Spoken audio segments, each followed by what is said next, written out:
and welcome back to this channel. My name is Susan Silentwe. As you know, the aim of this channel is to offer information about how government works, so we know just a little bit about how we can get involved and how we can participate in actually improving the governance in our country.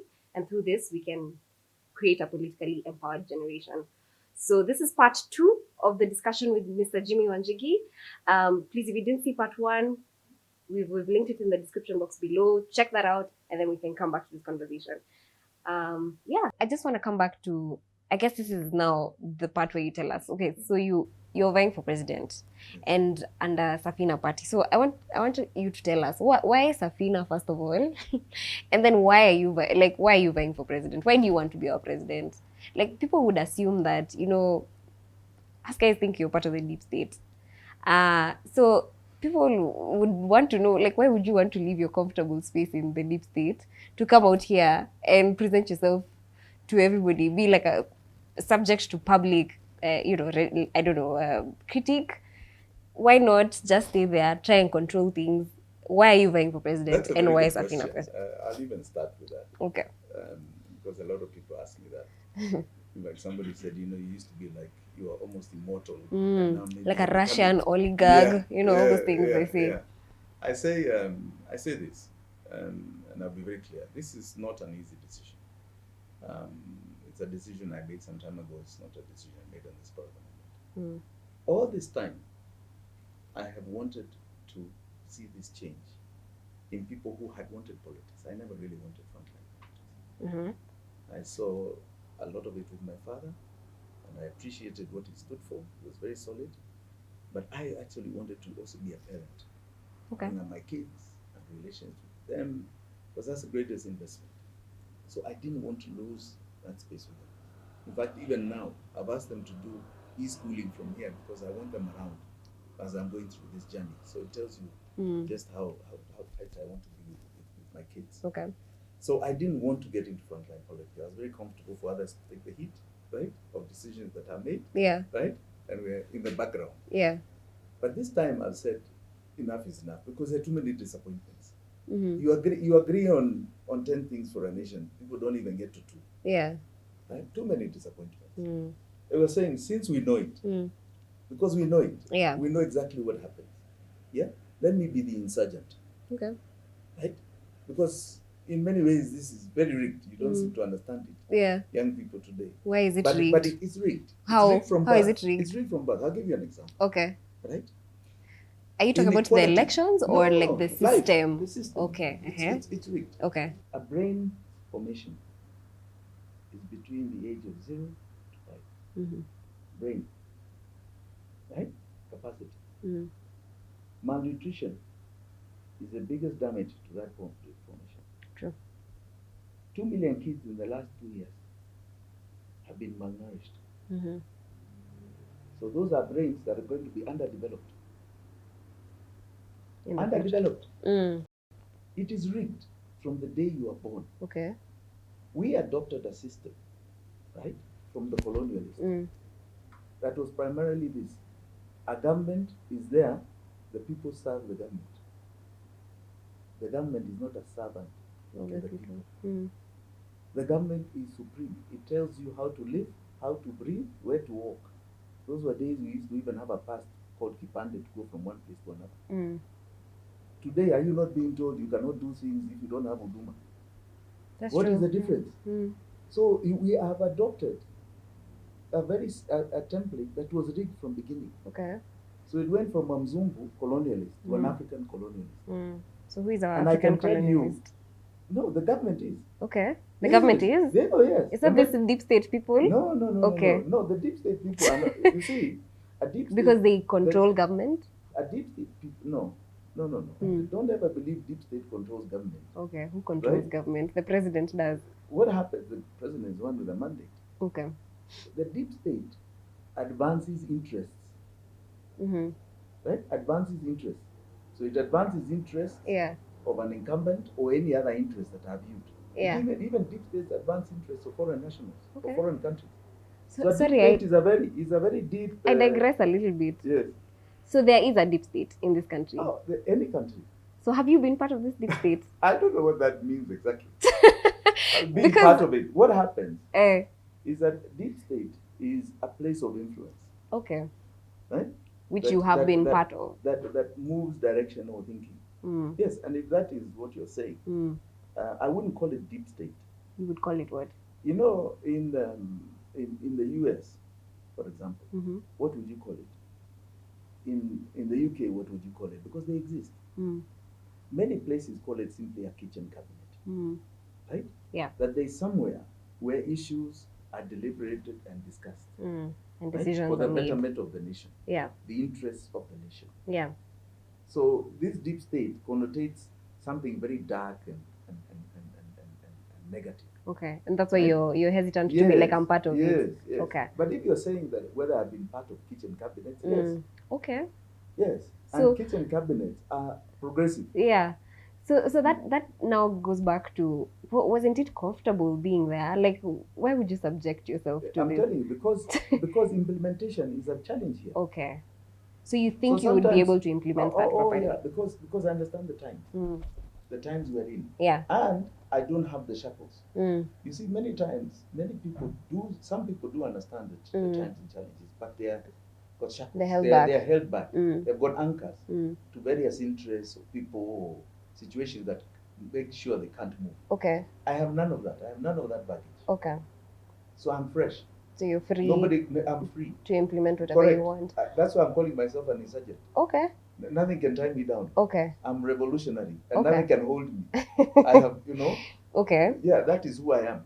Okay. Yeah. That's cool. Why Safina? Safina for two reasons. Mm. One, it has great rich history Mm. in this country for the second liberation. Mm.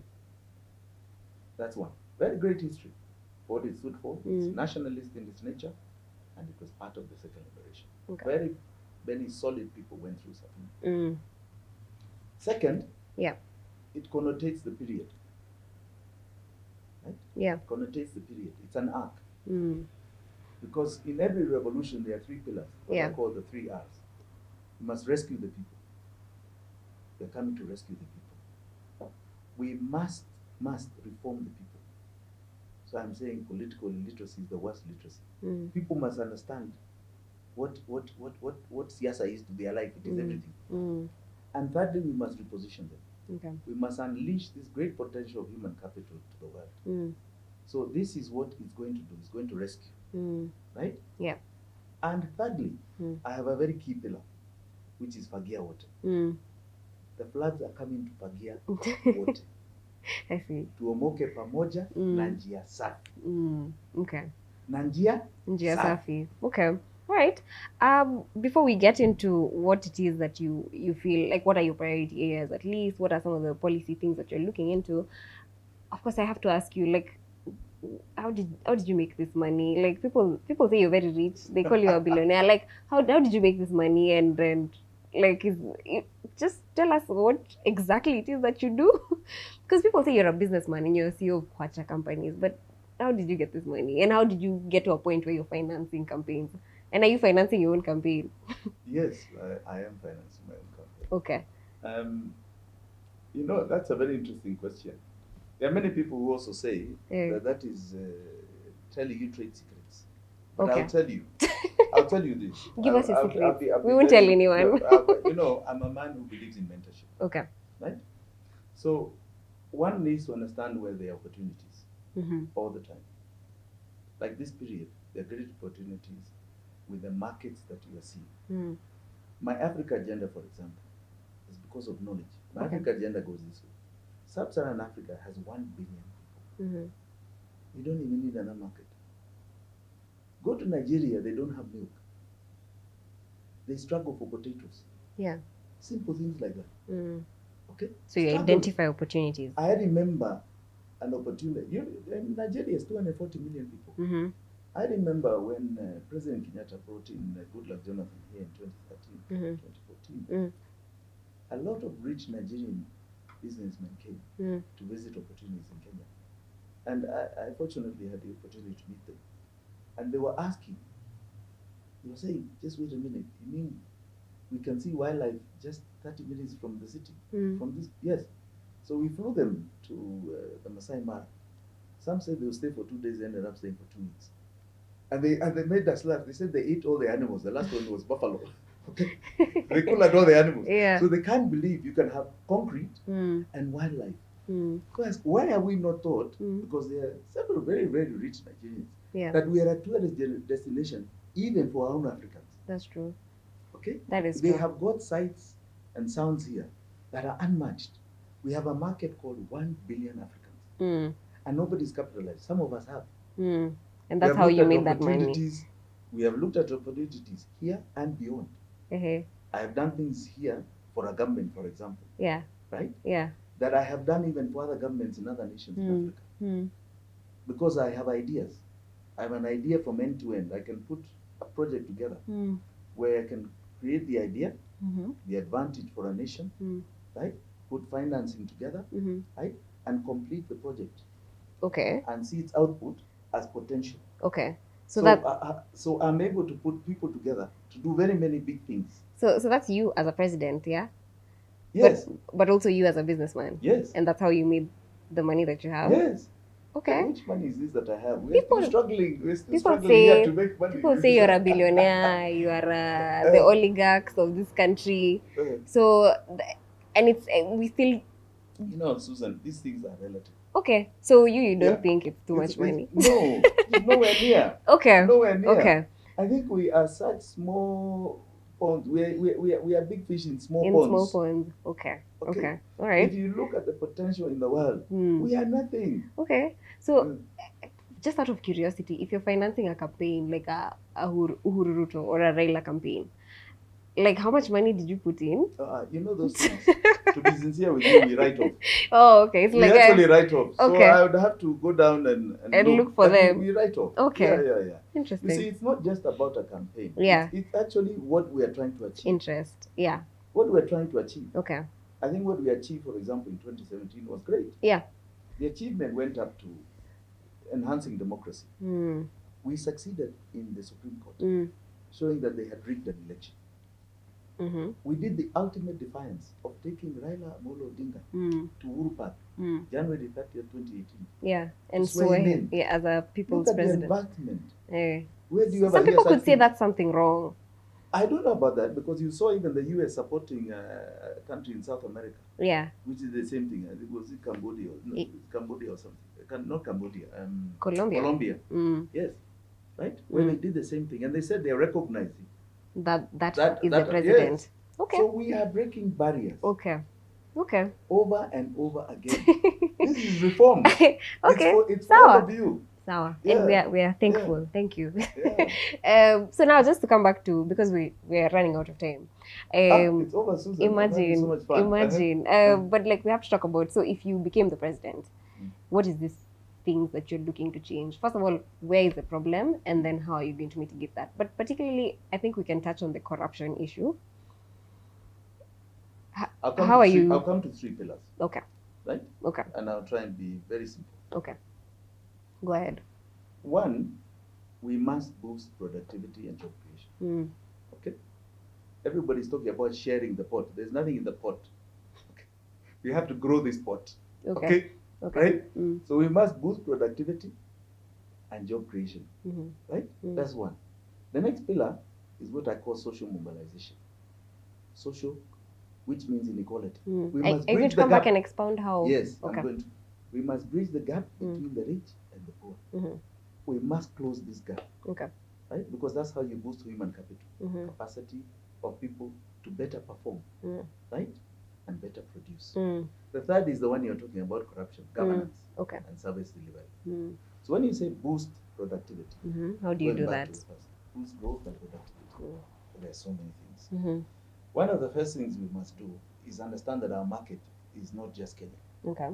We must look at opportunities in the world. We are now a very globalized world. All of you young people have got the world on your phone. Yeah. Something we didn't have when we were growing up. That's it's right here. Mm. And you're not seeing opportunity. I keep asking, how many of you are being downloaded the other side? Or are you still downloading from them? You should be conquering them with this phone. Right? They should be downloading from us. Okay. Because that is revenue. Okay. That is productivity. So that is growth. What is the practical step to actually make that happen? Oh, it's very simple. I'll give you an example. A very simple example. Now I'll try and just give you one or two. right? Yeah. On boost reproductivity, we need to change, let's say, something like hygiene skills, right? Okay. Today, when you kill an animal, Yeah. mainly for our consumption, we save the skin as a base for revenue. Hygiene skins are sold for leather. Yeah. Now, our mode of killing is very traditional, and because of that, yeah, By our people. by our people, yes, because we set trauma to the animal. We set trauma to the animal. Okay, so then it doesn't become useful once you've killed them. No, so what happens is this. It's very basic. This is just to give you, I'm trying to be as risky as possible. Okay. Because we do that, the hygiene skin tense up. You know when you tense up. So our hygiene skin only attract a market in the primary market. I see. Right? Which is a price that is far below, is really low. But if we adopted a different method of killing that animal, right, which has been introduced, Ethiopia is doing it, something started in Italy, where you gas these animals, okay, and it's safe gas, right?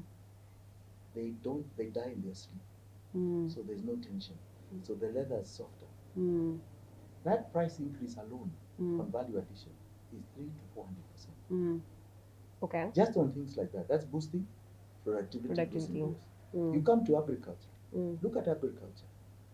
Agriculture is 35% of our economy. Yeah. And only 2.5% of revenue to government. Which tells you it's still basic. It's about eating. Okay? It's just 2% of our revenue. Okay. Because we have not grown it, right? Yeah. From basics to value addition. That's true. Our tea, by the way, did you not know? Do you know it's not even produced here? Yeah, it's taken to it's taken to Dubai to be processed and come back. Yeah. Can you imagine? Can you imagine? So you don't want, you want us to move Kericho Gold, all of these. Yeah. Wanapeleka nje. Then they come back. Then they come back here. So the practical Our step coffee here leaves is here raw. It is called value addition. I'm giving Yes. you agriculture. 35% Yes. of a third, more than a third of our economy. GDP. Yeah. 2% of revenue. Two. I agree, and I completely agree with you. You look at manufacturing. Yeah. Which at its peak was about 17. A year now it's much lower. Yeah. Something even a single digit. Yeah, I think it's 8% now. 8%. Yeah. That produces 4% right now. Yeah. Huh? Of revenue. And I agree. 8%. I agree with you. So I think you can see the problem we're having. Yes. Right. Why are we not looking at ourselves in that light? Yeah. I'll go further. Yeah. I want to add one more thing. One more. A basic thing called quality. What standard are we doing? Look at our tourism. Look at our tourism. We have one of the 7 wonders of the world. True. The wilderness migration. But what do? We don't even capitalize on it. Right? We allow every Tom, Dick, and Harry to come. So let me just give you one before you cut me. This is how you brand a country. Right? Germany has branded itself as a quality nation. Anything you get from Germany is top quality. You take a Mercedes-Benz, is great. You go to Japan, your Mercedes-Benz costs less than a Toyota. 4-wheel drive. Yes, because to the Japanese, the German model is inferior. But they have branded themselves in such a manner that everybody believes what you get from Germany is quality. Yeah. So if you come to the Masai Mara and you say this is the 7th wonder of the world. Yeah. Right? Yeah. Because we don't want to disturb the ecosystem. We're only allowing so many quality guests a year. Right? I agree. So let's say we say only 5,000. Yeah. No more. Right? Okay. And if you want to jump the queue, now you book. Yeah. You put on your Roro. Yeah. If you want to book, right? You see it. You come. You book next year. You book. Maybe you find a line for 10 years. If you want to jump, it costs you $500,000. Okay. $500,000. You have branded your product. So where do we, as a country called Kenya, want to brand ourselves? Where do we want to be? We've got to start looking at ourselves as brand Kenya, and this is where it starts. That's why I'm saying we rescue the people, reform. Who are we?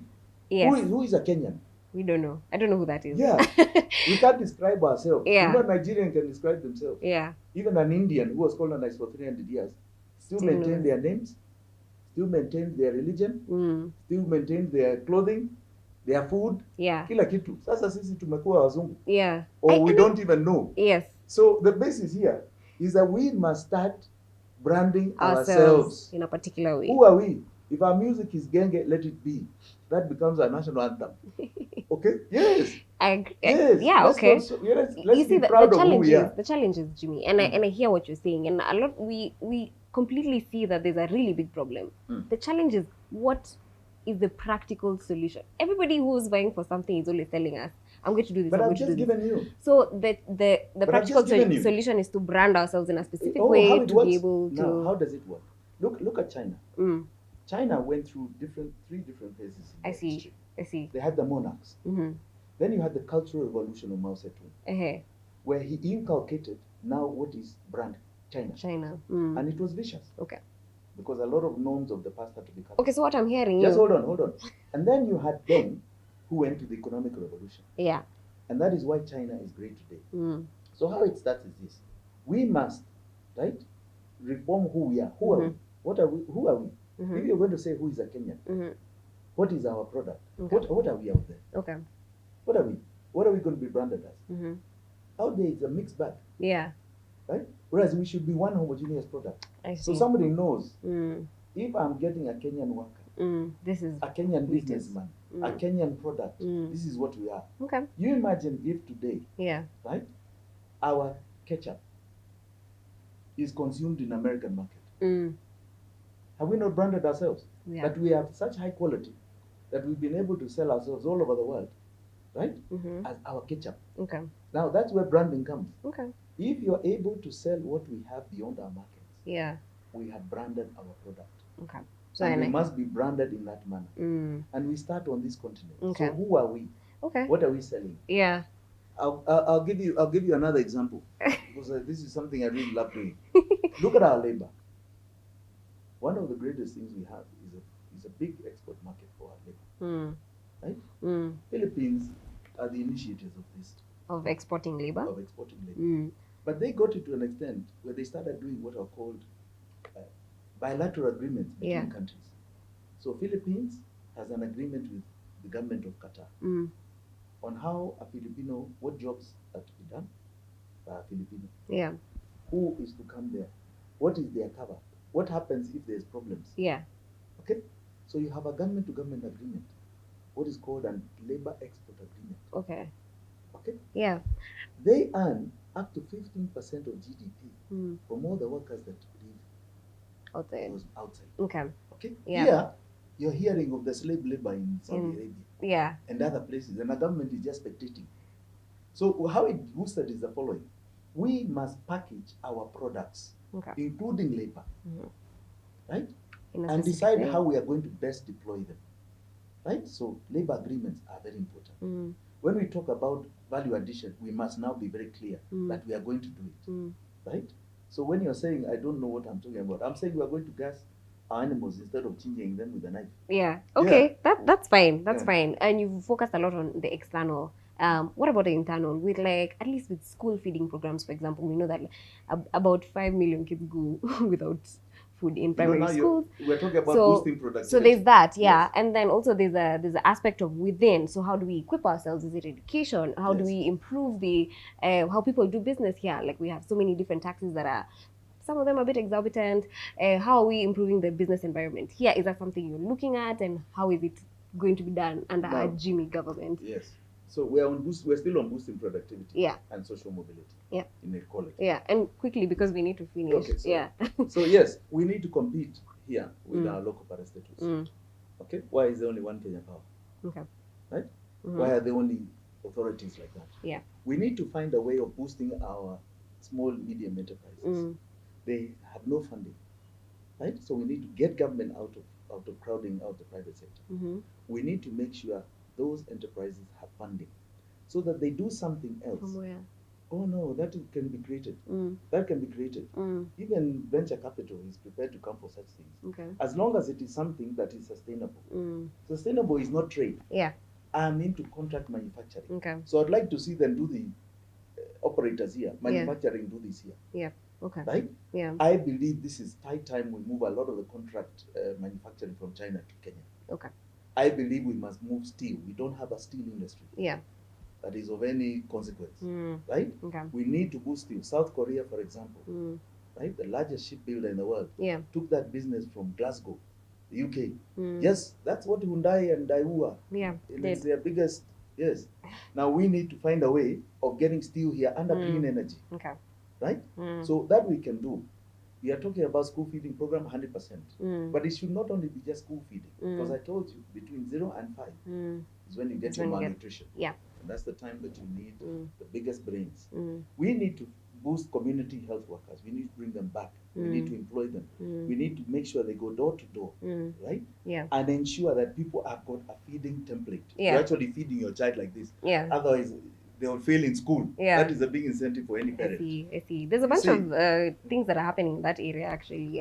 So maybe just enhance implementation. There are not enough community workers. Yeah. You know the numbers. Yeah. Now, you then come to governance, right? Yeah. Because you're talking about governance. Corruption, yes. How do you fix that? Are you going to fix that? Let me. I don't think we have a choice. It's a pandemic, and the way you deal with the pandemic is that you vaccinate it, and you vaccinate it very seriously. I see how. And vaccination is the following: it must be inculcated in us that it's something that is destroying us. How that's do you why. inculcate That's why. that? Why? How do people get vaccinated? I remember a time in 2003 when Kibaki got government, when policemen were being chased, trying to take bribes from a matatu. Yeah. Okay. So it was inculcated in us. Okay. Okay. Right. So now it just. No, we must do that. How do you do that? You know, let me tell you, with corruption, I've listened to a couple of things, and Kenya has all the laws that are in. It's not the laws. We don't need to increase the laws. We don't even need to bring the death penalty. In fact, if anything, that corruption is being used to kill democracy because it's used to threaten people. Don't do this, don't do the other. So what is this you're going to do? This is all leadership, first and foremost. It's a leadership issue. A leadership issue. Okay. Once you are at leadership level and you don't tolerate it, I can assure you that permeates down. So it's then a question of implementation. Okay. I want you to watch. I don't want to say too much because people are very good at copying what you say. So let me just tell you. Yeah. I have some amazing ideas in relation to that. I see. And one of the biggest will be a shocker. Okay. A shocker. Okay. And I'll unleash it at the right time. Okay. Yeah. All right. So I think I'll have to end it here, and we'll probably cut this episode into 2 so that everybody can hear exactly what you're saying. But even as we finish, maybe you can just encourage young people to get involved. Like, why should they get involved in, like, at least voting or supporting a candidate or even joining a political party and all that? Susan, let me pass this message to you. Yeah. In all seriousness. This is your time. This is the biggest election and most important election of your time. You must participate. It's about your life. You are 76% of the population of this country. It's under 37. It is your election. It is your time. Do not allow others to define your time, your place, your structure. This is your revolution. I am an insurgent. I know what it is. I know what happens. I'm the one who will break it all so that all the doors are open for you. All the doors. I have no shackles. And when those barriers are removed, you will grow beyond your imagination. But this is your time. This is your time to say Fagia wote, and take your rightful place in the front row of leadership of this nation. There's no other time. Let's go and conquer. Cool. Thank you for that. And this is where we end the episode. Thanks, guys, for watching. Please like, subscribe, and share. If you liked what Jimmy said, please comment let's discuss in the comments. If you have any questions for him, I think we'll bring him back to answer your questions. But thank you so much for engaging, and we'll see you next time. Bye.